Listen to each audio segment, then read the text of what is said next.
বানালাম জলপাই আচার।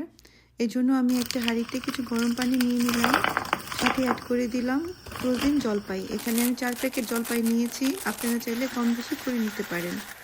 এবার কিছুক্ষণ অপেক্ষা করব জলপাইগুলো সিদ্ধ হওয়ার জন্য। সিদ্ধ হয়ে যাওয়ার পর আমি একটা আলাদা বাটিতে জলপাইগুলোকে তুলে নিলাম। এবার একটা পাতিলে আমি দিয়ে দিলাম 1/2 কাপের মতো সরিষার তেল। তেলটা গরম হয়ে যাওয়ার পর দিলাম 5 ফোড়ন এবং সেই সাথে সিদ্ধ করা জলপাইগুলো অ্যাড করে দিলাম।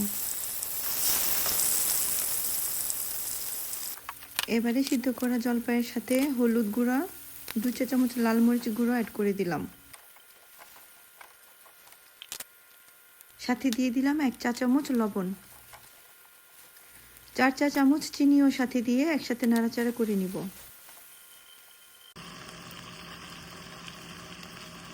টেলে রাখা শুকনো মরিচ গুঁড়া, 1/2 কাপ ভিনেগার, দিয়ে দিলাম 1/2 চা চামচ বিট লবণ।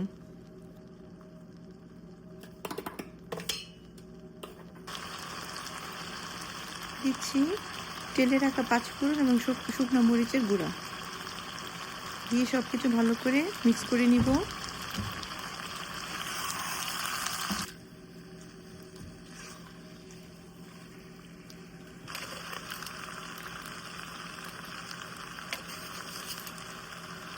হলো চিনিটা একটু কম, তাই আরেকটু চিনি অ্যাড করে দিলাম।